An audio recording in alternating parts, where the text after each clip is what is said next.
So now we proceed for the next session, that is plenary talk on green hydrogen. The chairman of the plenary talk on green hydrogen is Professor A.B. Pandit, Vice President, Academic, Professional and International Affairs, INAE. Professor A.B. Pandit, sir, has been a research associate with Professor J.F. Davidson and worked in the area of bubble breakup and design of multiple phase reactors. He developed many novel designs of gas-liquid contractors and also developed new impeller designs. He's actively involved in working with committees in area of harnessing solar energy and with the tribal population in extending the chemical energy principles for drying of farm, forest product and water disinfection for potable water. He has won various awards. ISTE National Award for Outstanding Research on 15 occasions in past 20 years. He has won Professor R.A. Radhaksha Award, Best Teacher Award. He is Fellow of Maharashtra Academy of Sciences. He has earned Distinguished Alumnus Award of Institute of Technology, Banaras Hindu University, Distinguished Alumnus Award, and he has earned fellowships of various academies, that is INAE, IAS, INSA, and NAS. He is also a Fellow of TWAS. May I now request Professor A.B. Pandit, sir, Chairman of the session, and Professor G.D. Yadav, sir, the distinguished speaker of the session, to please come on the dais and conduct the session. Thank you.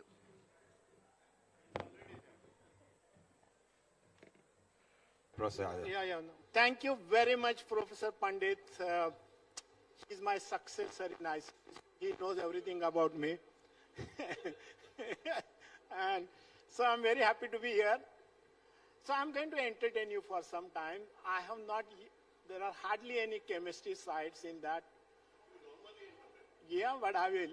So you see the net zero goal sustainability with reference to green hydrogen. And green hydrogen will work in all these areas: carbon dioxide, refineries, biomass valorization, and waste plastic recycling. And some of those, sectional committee members, when they presented, they will get some ideas from my talk what should be added into their recommendations. So anyway, I'm also going to cover carbon dioxide as the new oil, decarbonization, waste plastic recycling, and so-called circular economy. This slide is very interesting. In the year 2020, January, our carbon dioxide concentration in the atmosphere was 410 ppm. Practically, there was no activity, you know that, but still we added 2 ppm. Today, it is 424 ppm carbon dioxide. And very interestingly, if we do not have any intervention, technological intervention, this concentration will go up to 2000 ppm in the year 2050. None of us will be alive, but we have to protect the planet from this, right? So this is very alarming. But everybody knows about Paris Agreement, and you know that United States did not sign this agreement in 2015.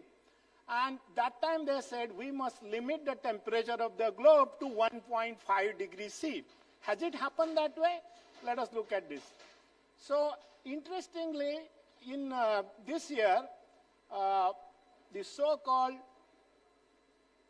World Meteorological Organization, this news was published by them, this is United Nations, that we are going to achieve this 1.5 degrees C in 2027. That means we have to take care of the carbon dioxide, take care of the so-called green energy, and net zero is not a solution. I'm talking contrary to what it says. Okay, so what is the solution for that? So look at this. There are 3 scenarios. In 2020, we emitted something like 35 gigatons, billion tons of carbon dioxide. And if you want to achieve this 1.5 degrees C, you have to bring down this concentration, the emission, to 10 gigatons. 10 gigatons, that means 10 billion tons. So, and last year we had 36.4 gigatons. In other words, whenever we talk about this, you can see that, so it is not the net zero, it is net negative, that is the solution. So none of our energy mix should have any carbon in that. And all governments of the world talk about bioethanol, biobutanol, all those things, but they contain carbon. They should not be added. So what we use them? We use them for chemicals, materials, etc., but not for energy. So I will show you how to do it. So these are the decarbonization sectors. You know, buildings consume something like 33% of the energy, buildings. And you look at the agriculture, then forest, transport is talked a lot about these days. So I will give you some glimpses of this. And see this. So the emitters of carbon dioxide, historical burden, you see this. United States were number 1. India was at number 7. Now India is at number 4. Okay, and if you take individual nations in EU, you will be at number 3. So what it means that because we are the most populous country, we must develop our own technology. Nobody is going to give us technology, believe me. And even if they gave, that will be substandard technology. So let us talk about this. And the reason why we have this problem, because ours is a carbon-based economy. The entire world is based on carbon. So we know about fossil fuels, we know about renewable carbons, and everybody now these days talks about biorefinery and all that. So what is happening? No matter what you do, the ultimate fate of carbon, when it is used as a fuel, is carbon dioxide. And so that is the reason for this, greenhouse gas emissions. So carbon dioxide should not be emitted. That is one answer. So what happens? We know that oil refineries are most polluting. So why they are doing so? Oil refineries, so you see we make all these, fuels and whatnot, and petrochemicals. And when we want to do that, so this is the so-called carbon neutral. 2050 is the goal of the entire world, except China, 2060, and India, 2070. So my question is, why 2070? Why not 2050? Are we not capable of achieving it? Are we not capable, our industries are not capable? The answer is yes, we should be aiming at that.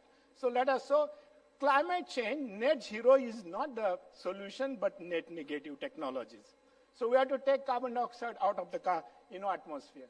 So this slide is very interesting. This is from World Economic Forum. In the 29%, these 27 countries have no net zero goal. That means they are not going to spend a single penny. They don't have technology. They are poor countries, developing countries. In the other 73%, US is 12%, China is 25%, and you see China everywhere. And in the other 29%, India is included there. So we have to, because we are most populous next to China, so we can see that. So this is the world energy scenario. So by 2050, 73%, this number can be debated, whether it is 75, 80, 73% will be renewable energy. And in that renewable energy, you have solar, wind, hydro, nuclear, gas, and coal. Coal will be still used, and we'll be talking about clean coal technologies. Remember the energy scenario here, 49,000 terawatt hours. My suggestions to Government of India is at least 20% of this energy should be produced by India. And we should be, energy exports, green energy exporter. So this is interesting. We normally, being Hindus, we talk about Brahma, Vishnu, Mahesh. For me, the scientific trinity is solar energy, wind energy, and hydrogen energy. And hydrogen is the prime devas. Devas means deity in Sanskrit. Why hydrogen? Because wind energy and solar energy is not going to give me materials. Hydrogen is going to give me materials. And hydrogen will give it from all those things, carbon dioxide, waste biomass, waste plastic, and all those things. So that is why hydrogen. So remember, historically, we started with solids as a fuel, and this composition is going down. We also have the coal and nuclear. And see here, by the year 2100, it will be hydrogen and the renewable energy. Okay, that is what is going to happen by then. And why hydrogen? Because hydrogen has the maximum specific energy in comparison with any other fuel. And hydrogen can be used in two-wheelers, three-wheelers, four-wheelers. It can be used for transportation, carbon dioxide to chemicals, upgrading of bio-oil. That is a very big area of research across the world. And green ammonia, green fertilizers. So I will talk a little bit. Chemical and allied industry uses very little hydrogen in comparison with the refineries. Refineries use something like 32 million metric tons of hydrogen these days across the world. So if you look at the hydrogen demand, see, there are three important models: the International Energy Agency, Hydrogen Council, and hydrogen, the Energy Transition Commission. So there is a variation about, somebody said the blue hydrogen and green hydrogen, somebody will say 25, 75, 25, somebody will say 50, 50, and all that. But what is important is that also the quantity varies anywhere between 540 to 830 million metric tons. Okay, that is what they say. But the hydrogen is not affordable right now at the current technology. So what is happening? Because the government, particularly say Department of Energy says, can you produce hydrogen in less than $1? I've been saying this since 2015. I must be a crazy person, right? I have been saying that we have developed technology, but it has to be scaled up. And an engineer, scaling up is the best, most difficult job of it. So can you make hydrogen less than $1? And how do you make it? Right now, $2.5. Electrolysis is the most energy inefficient process. So we did some calculations, thermodynamic calculations. 100% efficiency of electrolyzer will give you $2.61. That nothing is 100% efficient. So even if you have everything, you will get it at more than $3.5. USA already has a policy for next 10 years. They are giving a subsidy of $3 per kg. That means hydrogen production today by electrolysis is not less than $6 to $7 per kg. That is a fact of the matter. So how do you reduce the cost? So we can look at this hydrogen market. That now it is 120 million tons. 96% of that gray hydrogen. And I will tell you a little later what is gray hydrogen and blue hydrogen. And so electrolysis, there are a lot of companies in Europe, particularly in Germany and the Nordic countries. They are spending tremendous amount of money on this hydrogen and also ammonia. So I will tell you why they are doing it. So the green hydrogen is electrolysis water, no carbon, or thermochemical process like we did in ICT. So I will tell you why we went to that also. Then something called blue hydrogen, that means you have any carbon source, steam reforming is used where you get carbon dioxide along with hydrogen and capture the carbon dioxide, so-called carbon dioxide sequestration, have many different means. If you capture 90% of that, that becomes blue hydrogen. The other is the gray hydrogen, which refineries are right now using it. That is steam reforming of natural gas, which is, the current practice. So what happens? Natural gas steam reforming gives 11 tons of carbon dioxide per ton of hydrogen. And if you do coal, it is 19 tons. That means that is highly emitting industry. And there is something called turquoise hydrogen. That is, you do pyrolysis of methane, and the pyrolysis of methane will give carbon and hydrogen. Okay, that is another. And something which recently was published, this is so-called white hydrogen. They said they found some deposits of white hydrogen somewhere in Mali. But that quantity is about 6 million to 250 million tons. So how is that hydrogen found there? My personal guess is that if there were some coal beds, the hydrogen came out of it. If there is some oxygen, it will not be in the form of hydrogen. That means it has to be inert atmosphere. But that was recently published by, this report came on CNN on 30th October. And very funnily, I take objection to this. Ministry defined, our Ministry of New and Energy, Renewable Energy said, anything which is 2 kg carbon dioxide per kg hydrogen is green, which is nonsense. You cannot change the definition of green. You can give incentive to people because from 11 tons you are coming to 2 tons, good, but don't change the definition. Definition changing is not. So they recently in one of the conference, a task force meeting, I was there.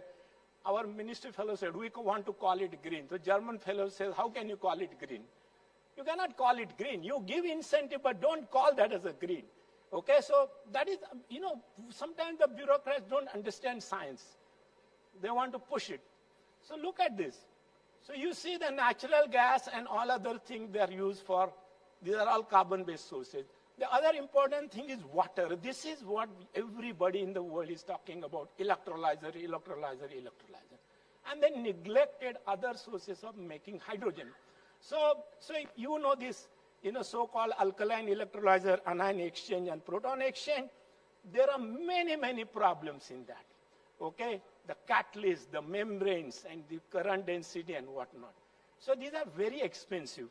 And at the same time, we can also produce hydrogen from biomass. But remember, biomass has carbon. That means the carbon dioxide has to be captured and stored and taken care of.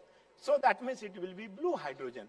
So you take any lignocellulosic biomass. You can, of course, this can be done by biological processes. It can be done by electrochemical processes or thermochemical processes. We can produce hydrogen that way also. So there is a gasifier, glass cleaning. So this hydrogen, IISc Bangalore people are also talking about this hydrogen. I know about it. Okay. But you can do hydrogen by dark fermentation. So this is biochemical process. But problem with fermentation, it always emits carbon dioxide. So if you have a fermenter, it will emit carbon dioxide. You get the product, but also get carbon dioxide. For example, ethanol. So that is one. Or you thermochemical product, whether you can have gasification and pyrolysis, you make hydrogen. That is another. So we can have food waste also, torrefaction. So torrefaction, they make biochar and all. You can make also hydrogen there. That is one method of doing it. So food waste, hydrolysis, acidogenesis, and you get carbon dioxide and methane and also hydrogen. So you can generate methane and hydrogen together, okay? So we also studied hydrogen production from bioalcohols, where we have many patents and publications also. You take biomass, then you convert that into bioalcohol, and any alcohol can be used for steam reforming, and you make hydrogen. So we did a lot of work in this area. We developed several catalysts. But very important part is the thermochemical process. So ONGC Energy Center has been my partner since 2006-07, that year. And so there are 216 cycles. The prominent ones is the Argonne Research Laboratory, Toronto University, and there is one Ontario University. We became the fourth one to join that race. And we got several patents because we modified this cycle. So for example, here is that sulfur iodine cycle. IIT Delhi is concentrating on that, which is also supported by ONGC. We are doing on copper chlorine cycle. So, and we became the most successful in this. So I tell you why we became successful.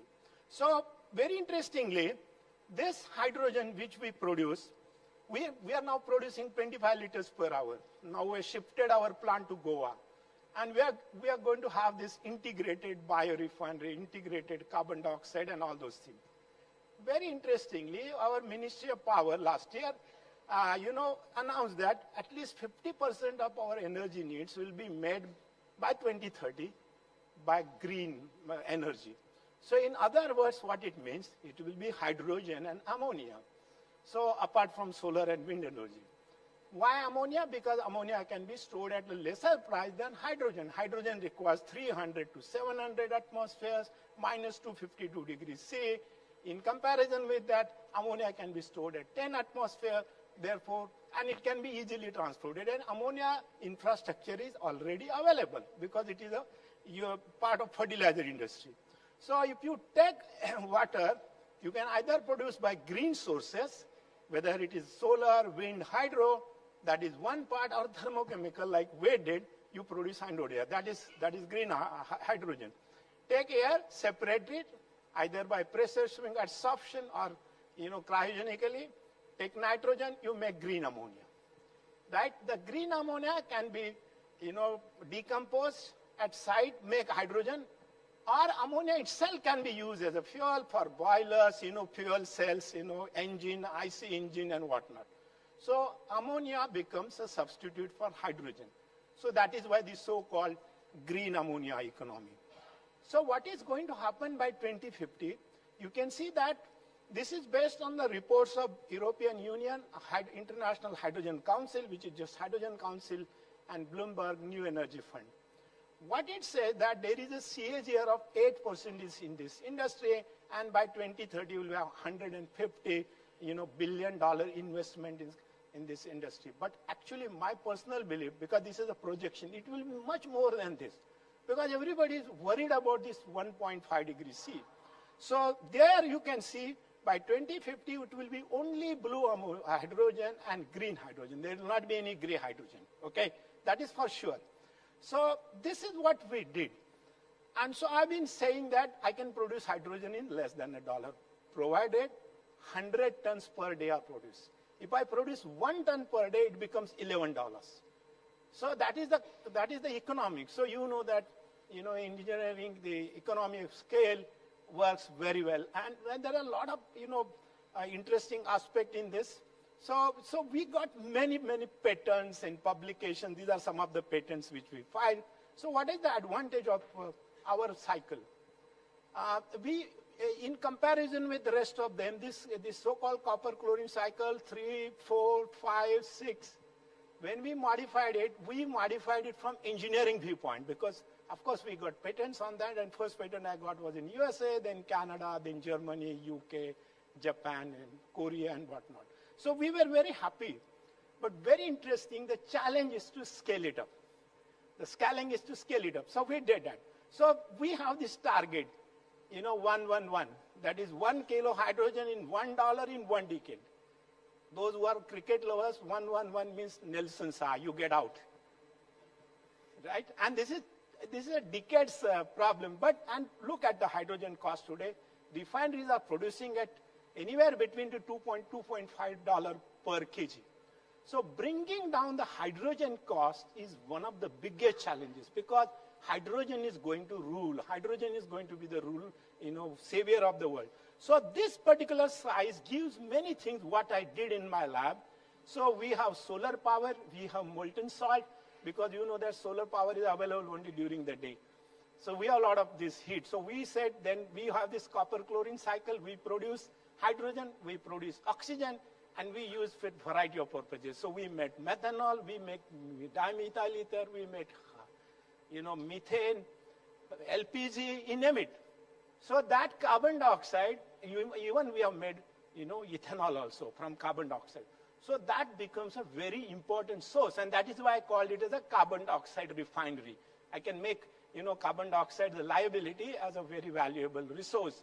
Then biomass also. So biomass is going to be our future source of chemicals and materials. So we can see that. So hydrogen cost, the cost of electrolyzers in 2020, $1,100. It has to be less than $220. And that target they say is 2040. Unless somebody thinks out of box and brings out some new kind of electrolyzer, maybe somebody will be successful. And so yes, so what we have to do, so I compared the hydrogen production processes with my process deck. For example, mine is this last one, this one. So steam reforming of coal, 19 tons of carbon dioxide, gray hydrogen, 11 tons, turquoise, nothing, blue, yes, 0.2 tons, renewable, but it has to be renewable energy. And so the cost of hydrogen can be brought down. So I'm very happy to report to you that Honorable Nitin Gadkari ji saw my process, and he just mentioned it on December 6th in Rajya Sabha, mentioned me by name and my institute. I'm very happy that he appreciated what we are doing. So that means we are getting some recognition by even policymakers. So what happens? Supposing there is no fossil fuel, carbon, coal will last for only 200 years. We might get some new reserves of natural gas and all that. Well, we use natural gas for chemicals, materials, energy, you know that. But what is going to happen? We have nothing. So carbon dioxide can be converted into a variety of chemicals. I already mentioned some of these, methanol, dimethyl ether, methane, etc. I can produce urea. And there are many ways by which you can do it, like thermochemical, chemical catalysis, biocatalysis, plasma switch state. Somebody talked about plasma in carbon dioxide. We can convert carbon dioxide to ethylene and all that thing, include that in that, okay? And photochemicals. So we can convert carbon dioxide into a variety of chemicals. Of course, you know, chemists like to make some small chemicals, right? Like somebody told me, sir, acid. I said, how many people are going to give headache, right? Salicylic is a very small percent of it. It is only the bulk chemicals which should be used. So if you want to bring down that 36.2 to less than 10, we have to do that, right? And so methanol is the best part of it. Carbon dioxide to methanol, because our Niti Aayog is talking about methanol economy, right? So methanol can be used as a feedstock for a variety of chemicals. I have listed a lot of these chemicals here. For want of time, I won't read them. But yes, methanol economy. And you know that all these race car engine, they use methanol as a fuel. So instead of ethanol, you can substitute that by methanol. That is one way of, in fact, same can be said about dimethyl ether. Because dimethyl ether also, but you see, sometimes that's horribly wrong. In 1995 or so, there was a move to have dimethyl ether policy. The bureaucrat that time said, oh, we don't need it. India doesn't need it. And now we are crying for it. See how many years, after almost 35 years, we've gone then. So in our case, we have converted carbon dioxide into methane and higher hydrocarbons. We have got several patents. We have used different sources of carbon dioxide. And so we, as per expression of interest, 26 companies showed interest. Of them, we shortlisted some of them. Yes, so we can do it. So this is so carbon dioxide. Then similarly, carbon dioxide to dimethyl ether. Because all these, you know, bioprocesses, carbon dioxide comes out. So Godavari biorefinery, I just told him, why don't you help me? You have CO2, we'll make it into dimethyl ether and you will become rich. You will get carbon credit. And so we are doing work with them. We are building a plant now. So this is Godavari biorefinery. They have 300 tons per day of CO2. We can make dimethyl ether. Unfortunately, we don't have a policy of dimethyl ether as a fuel. That is a process. So, and dimethyl ether can be used in place of LPG. It can be mixed also in that. So that is the beauty of dimethyl ether. Similarly, carbon dioxide to methanol. Our fertilizer policy is horrible again. We have not built any new fertilizer plants for the last 25 years. We should have done it long time back. We are importing fertilizer. We are importing biogas. We are importing CNG. Why we did not think of this? That is my question. So we, again, this is supported by ONGC Energy Center. We have got several EOIs in this, and we are also going to go ahead with this. So green methanol oil. But I tell you, biorefinery is not a new term. Already in the 19th century, they used to use well, the blubber of the well, to make oil and also elimination. So what happened ultimately? Overuse, well population almost went to extinction. So you see this, and so every time there is a savior. If you look at the history of technology, we have many, many saviors. For this also there was a savior. And the name of the savior was Edwin Drake. He drilled the first well in Turtlesville in Pennsylvania, and the rest is history. Okay, then the wells were saved because of, however, refineries are very complex. This business is very, very complex. And refineries gave us all the luxury, comfort, longevity, whatever not. So so chemical industry should be thanked for doing all these things. Although people think chemical industry is polluting industry, absolutely wrong. So you see this, so you can see, very interesting, I tell you something else. During Second World War, the Allied forces won the war because they had better quality fuel, aviation fuel, and that was based on catalysis. The catalytic processes. And one of the persons who was responsible, this as a side story, I must tell you, that, Edwin Drake, I mentioned Edwin Drake. Another was Vladimir Hansel, who was a military general. He retired, he went to Germany, he knew only German and Russian. EOP hired him, but he was a colorful man. He had a girlfriend. They hired her also. Because they were interested in his science. He had more than 200 patents. Whatever refineries are doing today, that is due to Vladimir Hansel. But he was never given Nobel Prize because he was a military general. That is a side story. So anyway, so refineries are very complex catalytic processes, and they use everything. So when we don't have any crude oil, we will go to biomass. This is where that chemical sectional committee, they should have added this. Okay, that is, you have in one case benzene, toluene, xylene, butane, that is our current refinery. or the biorefinery where you do defunctionalization, again catalytic processes, very complex reactors and separators, that is another way of doing it. So we can use biomass and integrated biorefinery using biotechnology. So it is not just chemical technology, we can use biotechnology. So once again, hydrogen plays a very important role in this. Why I'm saying hydrogen is the savior? We look at these processes, cellulose, hemicellulose, lignin, and you see, from this, I can make, from hemicellulose, I can make sugar. I don't need sugar cane. I jokingly say that, but it's a fact of the matter. We can make sugars from this, okay? So, and lignin, these days they use cogen, burn the lignin. Why burn it? It is a very big source of chemicals, very valuable chemicals. I can make benzene, toluene, xylene, some of the very valuable chemicals like xylitol and whatnot. So we showed this in one of our papers that see oxidation, hydrogenation, hydrolysis, all these processes, that means water splitting. So that hydrogen economy will rule the entire world because of this, because we will get all chemicals and materials from this. So this is a very, very important. We studied several different platform chemicals, 14 of these. We have got several patents in this area. So we can have bioalkyls from biomass and carbon dioxide. And this is a regular picture when you go to North India. You cannot land in that place during December, right? So 350 million metric tons they burn every year. And that is a very important source of chemicals and materials, and also silica. So you see, and I can make variety of chemicals from using this agri-waste. The policy should be collection of agri-waste, give them incentive, densify it, make pellets, take it somewhere else, and do the industry. That is the solution.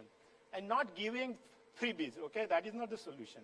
So the farmers can benefit for hydrogenation or hydrogenolysis of biomass waste, okay? So one question, I asked this question, and it's very interesting. So that is, what will happen? Should we be producing, bioethanol as a fuel or something else? So we did this analysis. See, hydrogen use in oil refinery, 8 processes, and same case in biorefinery. That means hydrogen is the king. Right now, we require 32 million metric tons of hydrogen in refineries for 8 different processes. So we did this analysis. If I take 1 kg of crude oil, which will give me 32 megajoules of fuel plus 0.2 kg of chemical. This is the formula of the current refineries. But if I take 1 kg of biomass and convert it to energy, I get only 6 megajoules, or 0.8 kg of chemicals. So what is better? So you see that? So we did this analysis in 2020, 97.4 million barrels per day. That is 250 barrels per second of fuel. If I take 100% biomass, it is only 10 barrels per second. Common sense tells me that it is better to make chemicals, which is 320 barrels per second. So it shows this analysis shows that fuel is not the way. And again, I showed you that, it is not good for the so-called net zero. So I can make variety of chemicals from bioethanol, 12 different major chemicals. That will become a source of, chemicals, styrene and ethylene glycol and name it, okay? So this slide tells you bioethanol is more valuable as a feedstock rather than a fuel, okay? So this is what we showed.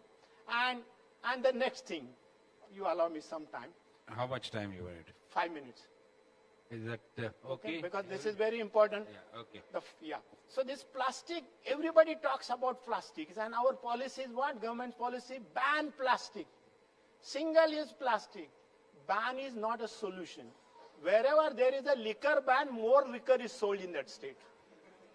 So who becomes rich? The police fellows and the authorities, municipal authorities, they become rich. Same is the case with plastic. Plastic ban, the authorities become rich. So there is a solution for it. Ban is not the solution. So I tell you what is the solution. The solution, for example, housewives will tell you that a newspaper boy comes to your doorstep, drops the newspaper, the housewife will never throw it. It will be collected and sold as raddi. And you know that sometimes the content in that paper is worth of a raddi. You will get more value as selling it rather than, reading that. So can we not recycle plastic? Municipal solid waste, 80% of the cost is gone on a, segregation. So I have a solution.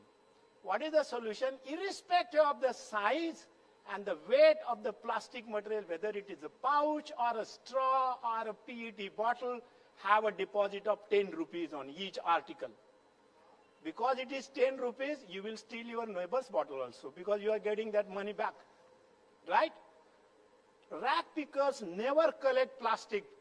They will only collect PET bottle, because it is recycled. India is #1 in recycling that. So that is not the, so 10 rupees per article. So we have to encourage people to recycle. If I recycle it, then its segregation also becomes easy at source. We see, because that is very important. And so plastic recycling, so we have done some work in our area. So chemolysis, pyrolysis, gasification, these are the processes by which you can depolymerize it, converts into chemicals and materials. So you see, I can do a variety of these things. We have done quite a lot of work in my lab. So, but hydrogenation scores everywhere. You know, it can handle any mixed plastic. Unlike in other cases, you have to segregate it. So what does it do, hydrogenation? So PVC will give you all these things, PET, polyamides, rubber, the corresponding gases, refineries know how to absorb them and get out of it. Like H2S can be used for make sulfur, for example. Plus you get mixture of hydrocarbons, which becomes a source of chemicals and materials. So whatever pollution we did before, that is one part of the story. Whatever we are going to do in the future, the carbon footprint can be stopped immediately. That is the solution. Sometimes it doesn't listen to nice solutions. Okay? So you see that, so you can see waste plastic, see how many I have listed there. I won't read, but everything is possible to be recycled. And so that is one of the things which I always say, recycle engineering. Chemical engineering will be known as recycle engineering. So we did PET waste chemical recycling. We published also. We have patents. So we did, for example, like PET, we can make ethylene glycol and terphthalic acid. We developed a beautiful theory for that. We published just last month. You can have bioabsorbing of PET or use biotechnology. So it is possible to recycle any plastic. So this is very important. Recycle engineering, chemical engineering is based on rate processes. Increase the rate of reaction, physical, chemical, biological, reduce the reactor volume, reduce the processing time, that is chemical engineering. So that means chemical engineering by definition is sustainability. So there is a tremendous scope for chemical industry, Indian chemical industry to go into this. Now another problem, we are talking about solar energy, wind energy. This policy was implemented in 2000. The life is only 20-25 years.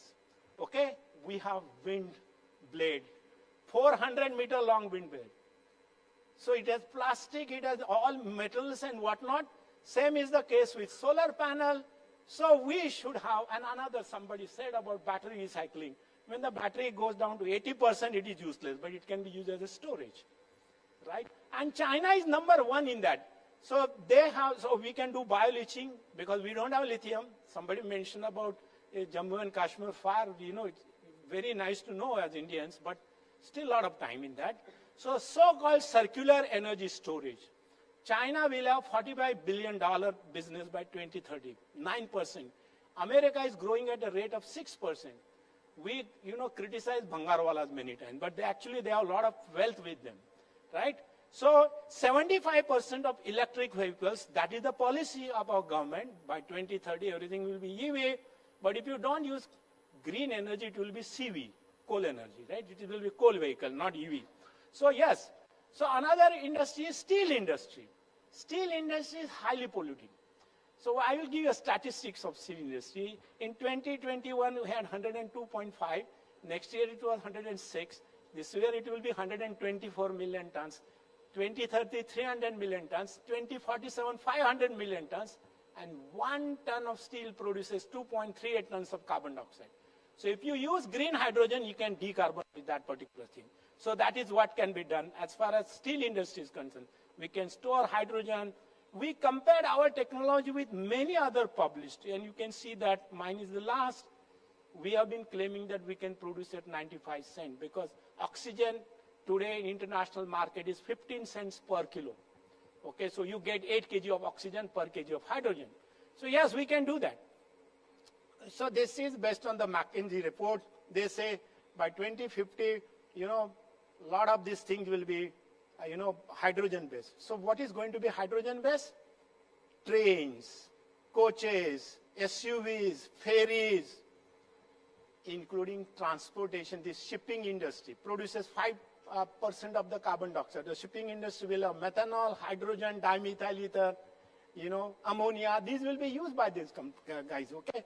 So yes, sometimes some people are worried about hydrogen. Is it safe? The answer is hydrogen is safer than fossil fuels. 14 times lighter, it can, and right now we have better, sensors than we had before. The Heidelberg report somebody mentioned, the earlier one. So that is irrelevant now, okay? So yes, hydrogen is safer than conventional fuels. While no fuel is 100% safe, hydrogen has been shown to be safer through simulations and experiments. Ladies and gentlemen, just 3 weeks ago, this first hydrogen energy car was introduced in the market. It takes only 5 seconds to refill.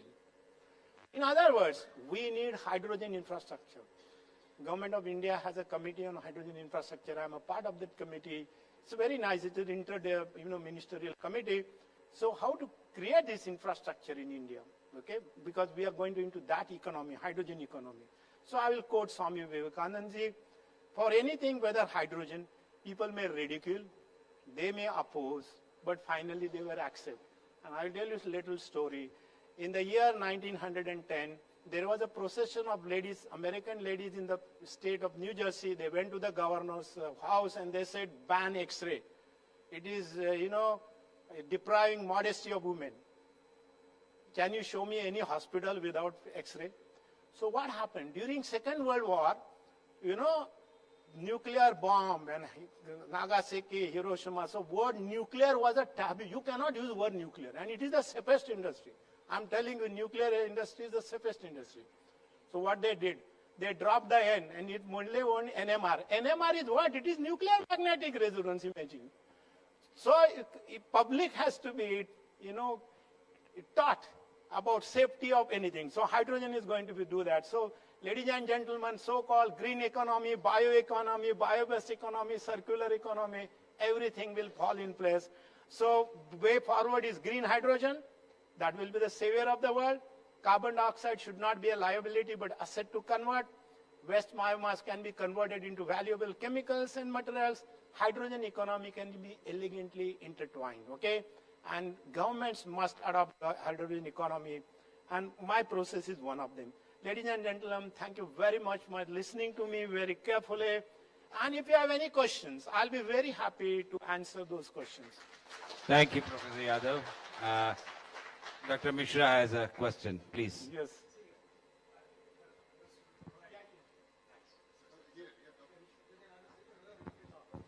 No, I can use this for answering. I have a very small question, but I think it's a critical question. See, you are using copper as a raw material. No, it is not a raw. It is. Yeah, it is complete recycle. It is within. It's a closed cycle. That's okay. But the point is, how much copper do we have? Suppose we want to. Can I tell you something? Yeah, I want a number from you. Suppose we take the entire energy requirement of India, say 2025, not 25. How much copper? No, I'll tell you something. You missed that. It is copper chlorine is internally used, it is never consumed. Yeah, that is all right, but it does not require that much quantity of copper. Which one? For this? So for 1 mole of hydrogen, I require 1 mole of copper. Yeah, there are two.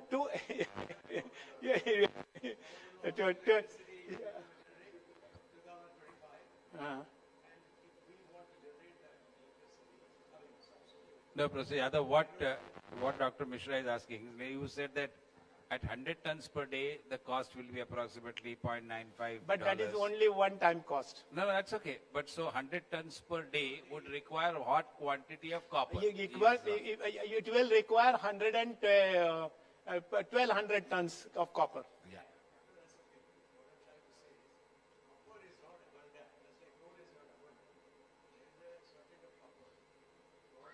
No, I agree, but it is not a raw material. It is not consumed.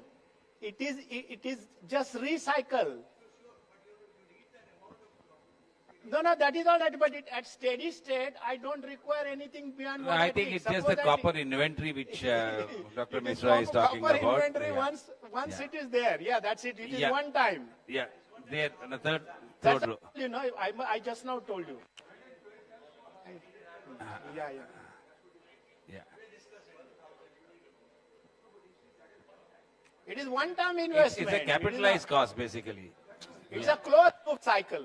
It's a closed loop I have cycle. a number of questions. Yeah, of course. I have generated a start lot with of one. interest. For working for last 2 years Yeah, on this stop it. subject which you mentioned, and I think there are a lot of gaps in our country. Let us realize that.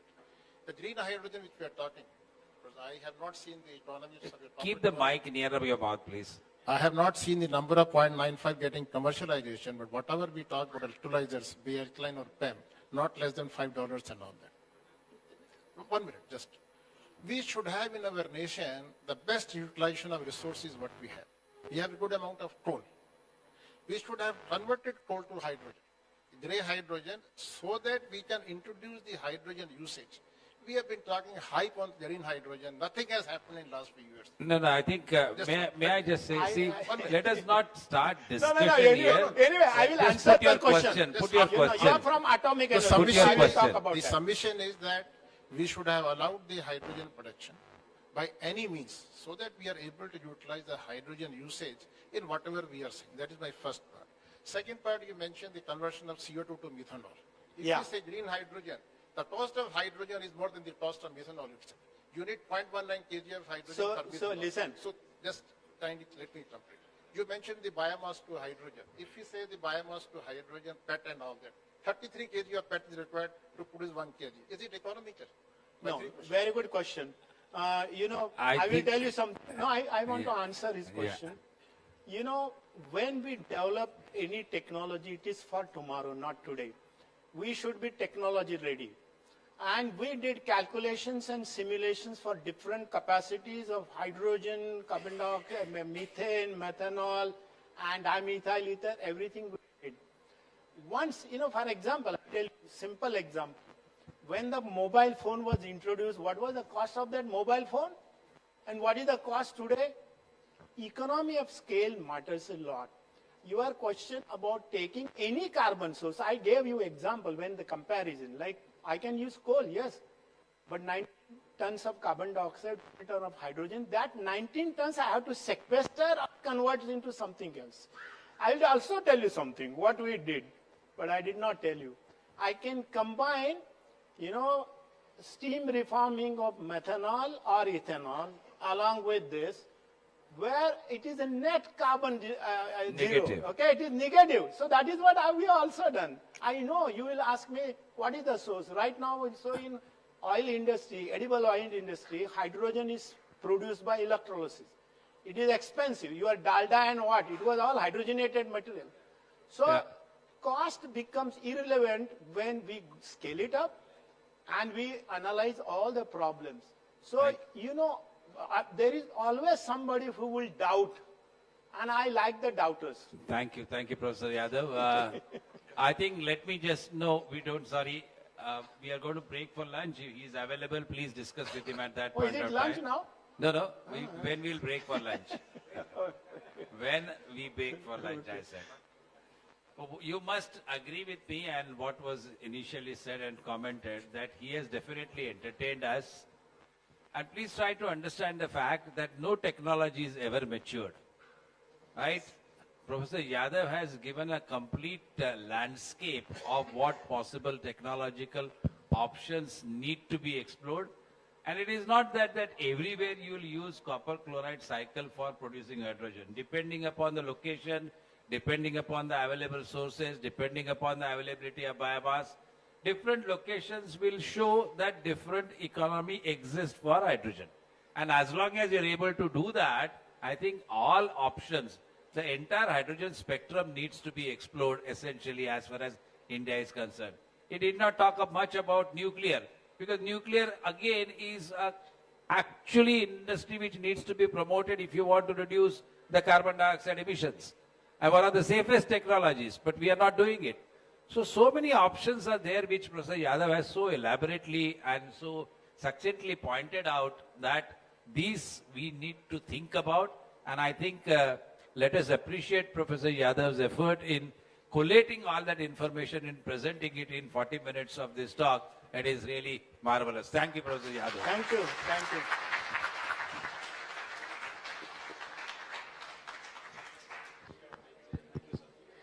Thank you, sir, for a very enlightening talk, and thank you, Professor A.B. Pandit, for conducting the session so well. Thank you.